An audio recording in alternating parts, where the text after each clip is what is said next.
All righty. Let's see here. I believe we are starting. Yes, we are. Okay, we're rocking and rolling now. Excellent. Well, hello and welcome everybody to another Pandora Zoom event. We are here once again with Coach Jim Gillespie, CRE coach Jim Gillespie, who's got tons and tons of accolades. He's done it all. He's seen it all. He's been coaching forever and ever and ever.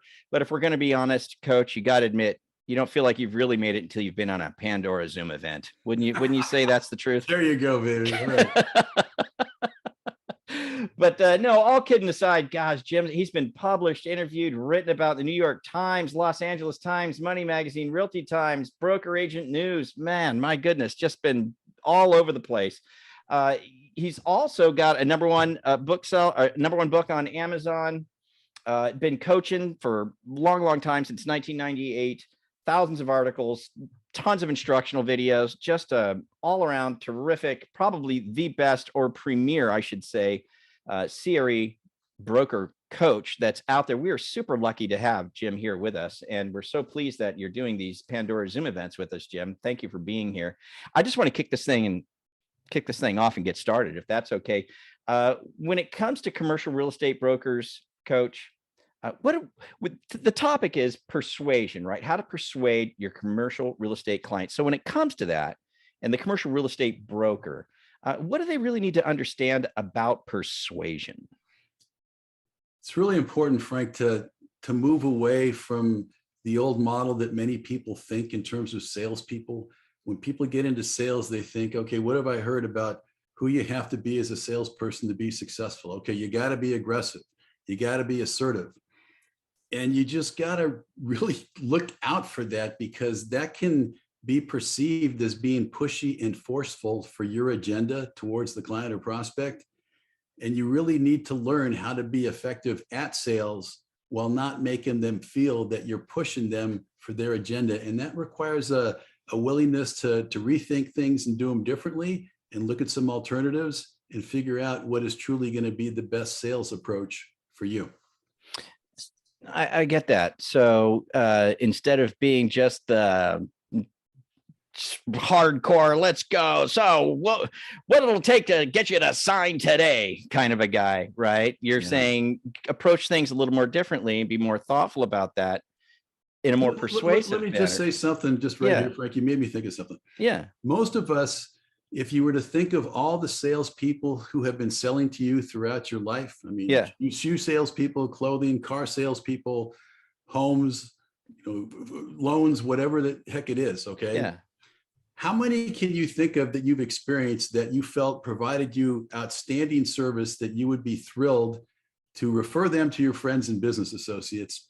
And I got to tell you, for me, it's probably no more than 3. True. And that just shows us how salespeople tend to be mediocre towards us at best. Yeah. Sometimes a lot worse than mediocre, but so few of them we feel do an outstanding job that we go, I want to work with them again, and I want to refer them to everybody I know. Right. And it's those people, the ones that do impress us that way, where we feel like, man, I love that guy. That was great. They're persuading us, but they just have a different way of doing it. They're not just going, sign today. What are we going to do? There's a different way.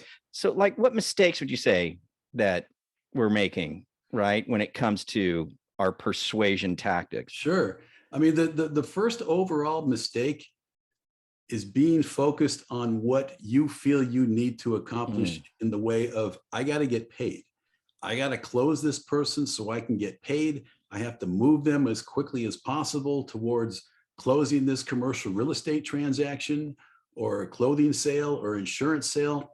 You got to switch it around and think, okay, hold on. Who is the ideal salesperson that I wish was selling to me?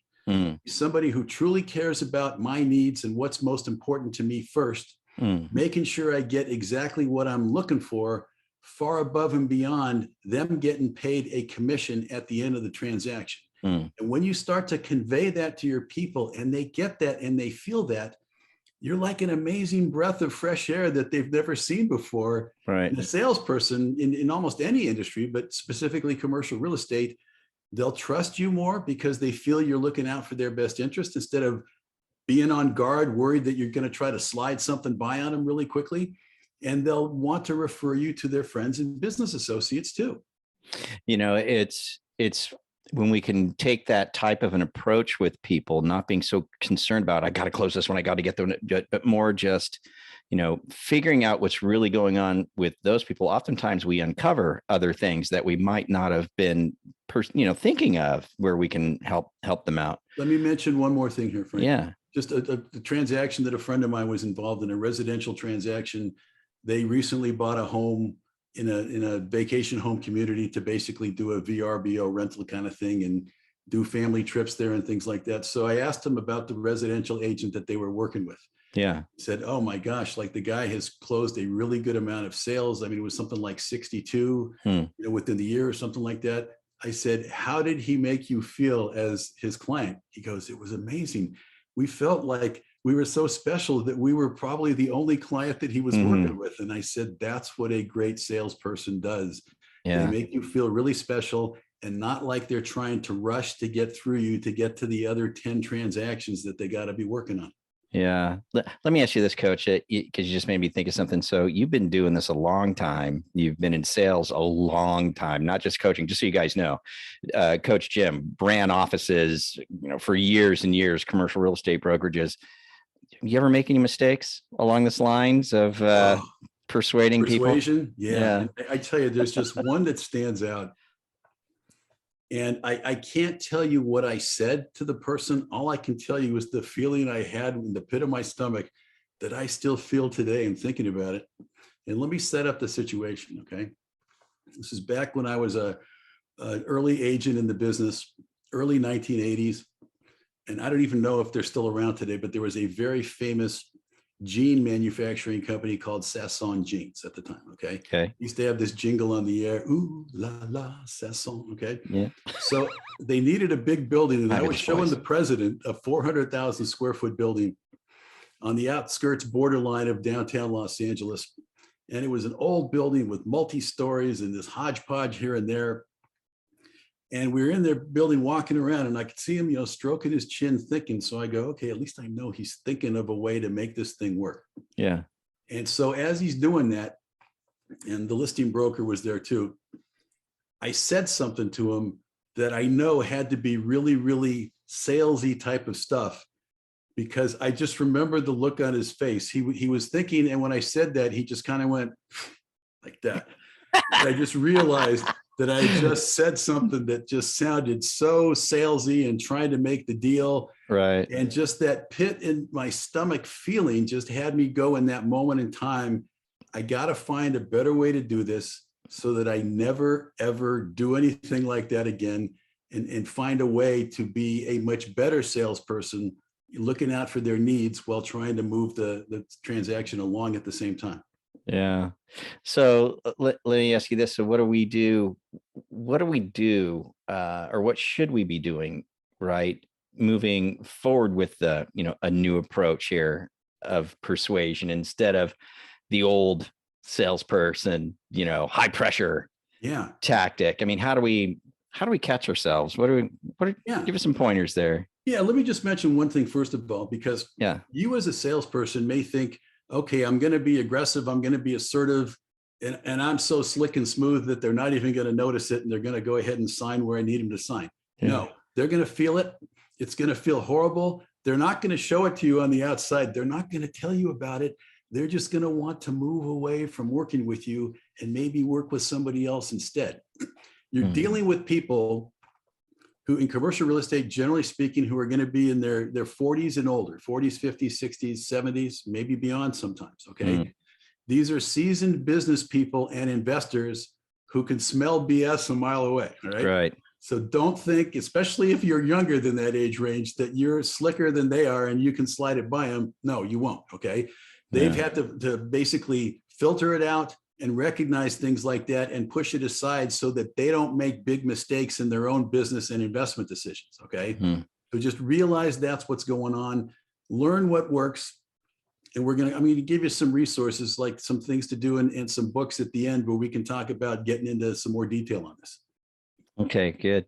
Hey, so let me ask you this then. So the circumstances, Like what circumstances should be present, for us to be able to move forward, Sure. right, and successfully engage in persuasion. There's probably Yes. no better way to say that. I'm Okay. just curious. Yeah.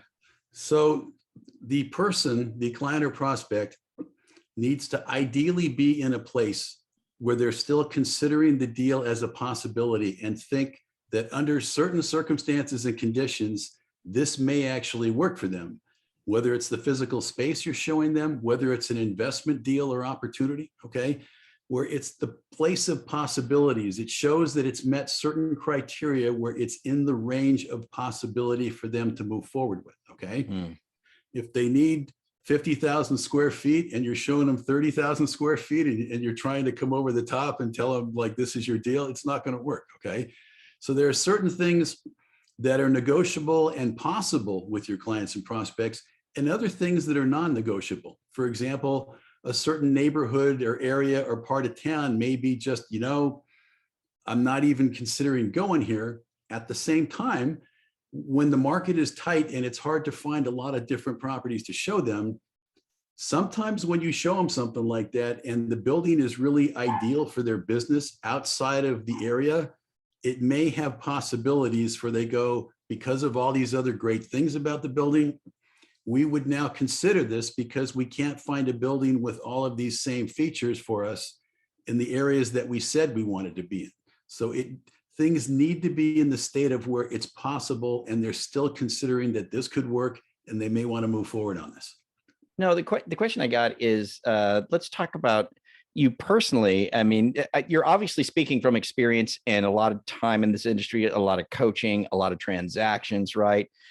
Have you ever had personally a bad experience where somebody tried to persuade you in a certain way that helped develop this? Yeah. Too. Yeah. Let me mention a couple of them. Okay. Yeah. So 35 years ago, I negotiated a lease for a home to move into. Okay. And I was feeling all great because as part of the negotiation, I negotiated an option to purchase where half of the rent I had paid would go towards the purchase price. All right. And I'm going, well, this is pretty cool. This is great. Well, I'm in the house for a while. The market changes and the value of the house is now less than what the option price is. Right. So I'm not going to exercise the option. Right. Sure. Now, if I exercise the option, it called for at the time for me to immediately write a check for $5,000 and put it into escrow. So the agent who negotiated the lease option is talking to me and I'm going, look, I'm not going to do this. It makes no sense. I'm not going to overpay for the house right now. And of course, she's all upset because she thought someday she would be earning the sale commission off of this.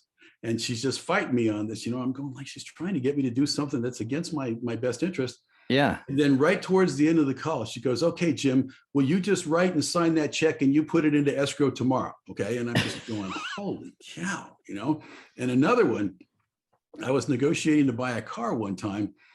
It was like a weeknight, getting around closing time, 9:00. So the other salespeople don't have anything going on and they're all kind of circling around to help their buddy close the deal, right? And I had given them the keys to my car to drive just to make sure it was driving okay for the trade-in value they were going to offer me. And I didn't like the way that they were treating me. They were just, come on, sign, make the deal, and I feel like I'm surrounded by wolves here. Yeah. Yeah. And I finally said, you know what? You guys are really ticking me off. And this is just, ridiculous how you're treating me.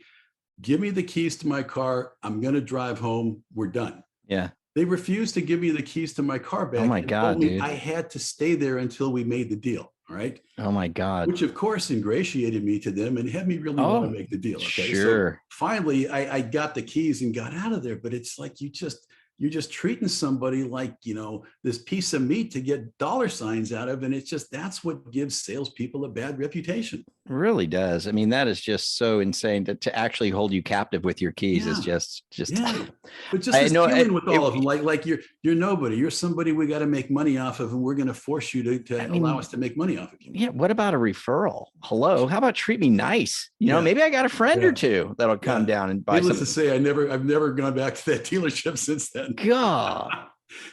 Yeah, I And think, I tell this story. I leave the name yeah. out of it, but the people I know personally, I mention the name basically. Yeah, yeah, yeah. Well, I'm sure we've all experienced it, right? We've all experienced the high pressure thing. Gosh, I remember multiple times where that's gone down for me. Hey, the perfect one is the Kirby vacuum guys. Do you know what I mean? That those guys are good sales, boy. But they're the high pressure guys. They walk in, clean your carpets for you, and say, "Come on, buy it, buy it." Something else. But Then if you don't, do they dump dirt on and walk out? have all your dirt back. I'm out. But yeah, I tell you, when it comes to persuasion, and I like the word persuasion. I'm glad we're using it because we're actually, exercising our sales skills, and we've talked, obviously in the beginning we were talking a lot about listening, right? Listening to what they need, listening to what their needs are, understanding them. How important are questions in this realm? I mean, can't give us some accentuate thoughts this. on that. It's so important because with salespeople in general, people are on guard thinking, you want to make money off of me. Salespeople have a bad reputation in general. I mean, I've just talked to you about my experiences and said maybe 3 salespeople who have sold to me my whole life I would want to work with again, that are at that level. Questions are so important because as salespeople, it's easy to make statements and try to move people in the direction that we want them to move in. It's much more powerful when you ask questions that are designed to elicit the response that will have them move in the direction. Because when the response comes out of their own mind, it's true and they believe it because it's authentically their own. Okay. Right. There's just like, too much wrapped up in this to go into much detail, but I'm going to give a couple of examples here. Yeah. Frank, maybe somewhere down the road, we'd want to do something specifically on asking questions. Okay. Yeah. For example, I mean, just something simple like when you're in a situation and you're trying to get the person to, to move forward in the transaction, you can basically just say something like, is everything now in place for us to proceed and move forward with the transaction? Right? It's just when they say yes, it's go, basically. Okay.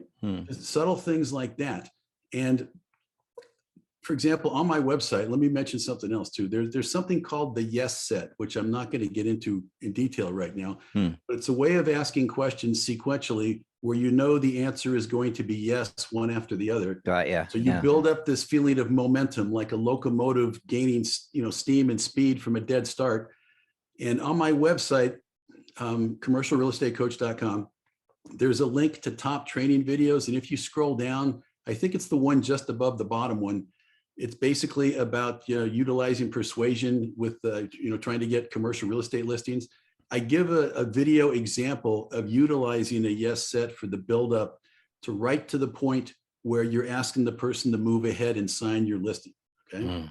As long as you've set up the right conditions in advance, the momentum is building and building for the person to want to move ahead and sign because they realized, based upon what you've said through your presentation and the use of the yes set, that it's now in their best interest to sign the listing, give it to you, and get you to move forward to produce the buyer that they want at the price they'll be thrilled with. In your program, your coaching program, Jim, I imagine you've got these questions that for these guys to kind of, is it like a memorization thing? Like I'm going to memorize certain questions that always draw out the yes, that I can lead them down this path. Do you have those type of assets for them? Well, what I normally do with my coaching clients in that situation, Frank, is I say, look, as you're going on throughout the week, open up a Microsoft Word document and start typing out things as they come to you with situations where linguistically you want to either overcome the objection better, move them to the next level better, or come up with a question that will effectively address this. Then keep a list going on. And what we'll do with one of our sessions is you will feed me those situations. I will walk you through linguistically how to handle it with the questions and the phrasing and what to say. And let's record it so that you can listen back to it over and over again and rehearse and internalize. Because it's very different when you're listening to it live with me and trying to write down these notes about what I'm saying.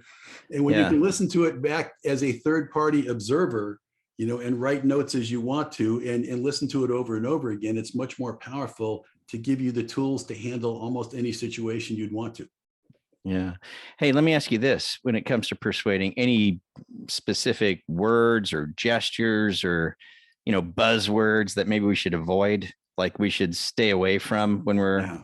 conversing with our clients? Yeah, let me give you one word, and then I'm going to give you an example to show you how powerful using different words can be. Okay. So one word you never want to utilize when negotiating or trying to get somebody to move forward is the word problem. Okay. Yeah. You don't say, okay, do you have any problem with that? It's like now their mind goes on search and says, I don't know. I hadn't thought of a problem. Is there a problem? Is there something I'm missing here? Okay. You might want to say instead, okay, with this being done, is everything now in place for us to move forward? Right. Mm. Much more powerful phrasing. Let me give you an example. And this is sort of like an easy example of the opposite extremes here. Let's say you've got two different agents trying to convey to a client or prospect that they're honest and ethical. Okay. The first guy goes, look, I just want to let you know that I'm not one of those shysters. All right. I'm not one of those guys that'll stick the knife in your back the moment your back is turned and bleed you for every dime you've got. That's what I stand for. Okay. And so the person's going, shyster, knife in the back, bleed me for every time I got. And now they're associating that with you. Okay. Yeah. As opposed to the other agent would say, listen, I just want to let you know that taking care of you and making sure that you get everything that is in your best interest to get in this transaction is my number one priority, far and above me earning and getting paid a commission. By providing that kind of service and loyalty, that's why I've built up a great track record in our industry, have great clients that give me repeat business and refer me to other people. So your needs are always number one. Now, each of those examples, we're basically trying to tell the other person that they're ethical and you should trust me, but the choice of words of the other person sends up these thoughts, feelings, and connotations of negative, bad stuff. Okay. Yeah. It's just like if I tell you, don't think of a red Corvette, what do you have to think of, right? Yeah. It's like you got to think of the red Corvette. And exactly. Wait a second, he told me to get that out of my head. Now I got to try to get exactly that what's in my head. Yeah. But it's already in there. Okay. Yeah. So the words that you choose are very, very important. Make sure you don't choose words that can trigger people with like a negative feeling or association with it, because they're looking at you and they're now going to link that to you and feel that with you in the future. Yeah. That's stuff you just don't think about. Exactly. You just don't think about that. How about gestures? Gestures. Any type of gesture I should stay away from, Well, that's actually, I would say probably not extending the middle finger would be one, right? Good one. But you gotta kind of be careful with that. And that's a much more complicated subject. As you and I were talking about ahead of time, I was mentioning you, I've got like master practitioner and trainer credentials in hypnotherapy and in a field called neuro-linguistic programming, which deals with all of this subliminal communication. Yeah. So generally speaking, if you're thinking of something positive, okay, something positive words are coming out of your mouth that you want associated with you, just very subtly, you can just kind of point to yourself like this as you're saying. Okay. So, just like, hey, we want to do something that's, completely ethical, above board. Okay. Cause that sort of like is a link to you. And I got to tell you something. Okay. Yeah. I'm not going to mention the parties involved and the presidential debate that was involved. Okay. But I can tell you, these people were highly trained in this type of stuff, anchoring positive things to themselves and negative things to the person that they were debating against. Yeah. And I'm going, man, this is like in a subliminal communication situation, like a catcher and a pitcher with their signs for the pitch. Interesting. Or steal it from third base coach or not. Yeah. I just went, these guys are really highly trained by their experts in subliminal communication. Interesting. And it was just amazing to watch this in play in the presidential debate. I would love to get a Pandora Zoom event with you on subliminal communication. Sure. Yeah. I think that would be really, really interesting. Yeah. I think a lot of people, I know I would be interested. Because it's fascinating because there's so much stuff going on with advertising and things like that are at the subliminal level that we don't even realize is going on. Okay. With, of course, getting some coaching from you would be the ideal way to improve and get better and more effective at persuasion. But is there anything you can leave us with today that we can do to become more effective in proper persuasion as a commercial real estate broker? All right. So let me start out with a couple of books here, because the key is recognizing that you want to become more effective at this and being willing to put in the work to do it. And so one way to start out is to start making notes, as I talked about earlier, about situations you want to be able to handle better linguistically, or overcome objections better, or come up with better questions. Because what's going to happen if you don't make notes and learn how to overcome those better, or learn how to say something that works better, is it's going to happen again 1 month, 3 months, 6 months down the road, and you're going to go, there it is again, and I still haven't come up with an answer for it. Okay. So the more that you learn this and rehearse the responses, the more confident and bulletproof you're going to feel as an agent, in that no matter what they throw at you, you're going to have the appropriate response, and you're going to exude much more confidence to your people, which they're going to feel, which is going to have them want to work with you even more. Okay. Now the books. This one is really good for taking a look at the phrases and words that top salespeople will utilize versus the ones that mediocre and struggling salespeople would utilize that actually repels business away. Okay. Right? And the book is called Unlimited Selling Power: How to Master Hypnotic Selling Skills. Wow. I like it. So make sure you get the one that has the subtitle of How to Master Hypnotic Selling Skills, because they came up with a sequel, kind of like in the movies, basically. Yeah. I haven't read the sequel, but I've read the first one, but it's got a different subtitle. Okay. So make sure Unlimited Selling Power: How to Master Hypnotic Selling Skills by Donald Moyne, M-O-I-N-E, and Kenneth Lloyd, L-L-O-Y-D.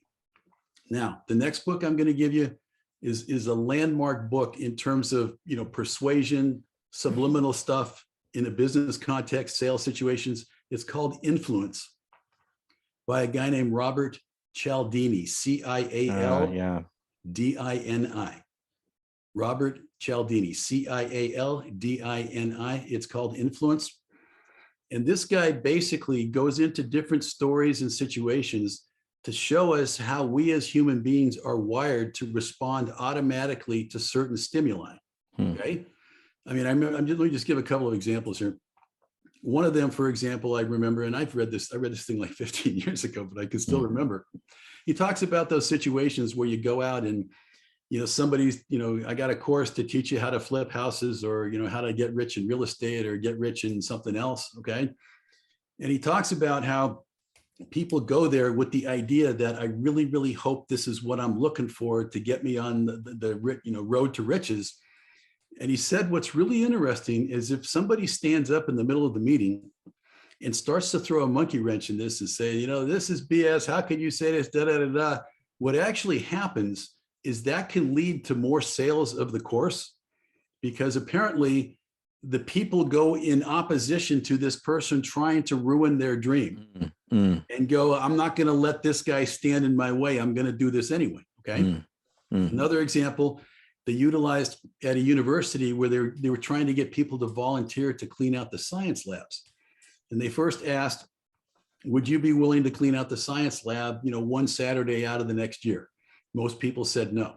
So they prefaced it with another question first. They said, would you be willing to help us clean out the science labs one Saturday a month for the next year?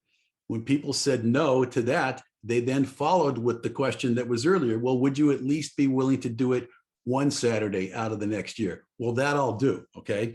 Once they've rejected you for the much more difficult offer for them to accept, they are more likely to be conciliatory to you and give you the second one, because it is so much less onerous for them, and they feel a little bit bad that they just rejected you. Okay? So in commercial real estate, just very simply, make sure that when you're negotiating for your commissions on your listing agreements, that you're going in there firm with a very good commission rate, which sets the tone for the owner to want to come closer to you than maybe what they had been thinking about. I know one top commercial guy who sometimes, even on improved property, goes in on the listing agreement asking for 10%. All right. And he said, now 6 is usually the bare minimum that I walk out with. He goes, sometimes I'll get 8, sometimes I'll get 10, but I've set that tone such that they're going, oh, wow, I was thinking 4, I was thinking 5, but we're so far apart. I better come up closer to where he's at right now. that follows that model that I said about the situation on campus, getting people to volunteer to clean out the science labs. Yeah. Yeah. Good stuff. Good stuff. So look, I think we'll go ahead and just kind of wrap this up, but we will send out an email to you guys that'll have the books that Coach Jim mentioned. So we'll get that to you. We're also going to link you to Coach Jim's website as well. What's the website if they're don't want to wait for the email, Jim? I got you. It's commercialrealestatecoach.com. Okay. Obviously, what I do is coaching with agents. I also lead webinars and trainings for commercial brokerage companies and associations. Sure. But if you think that working with somebody like me would be helpful to help you to take your brokerage income to the next level, contact me through my website, send me an email, give me a call. We can talk for free for 30 minutes or so to see if it might be a fit between us. Yeah.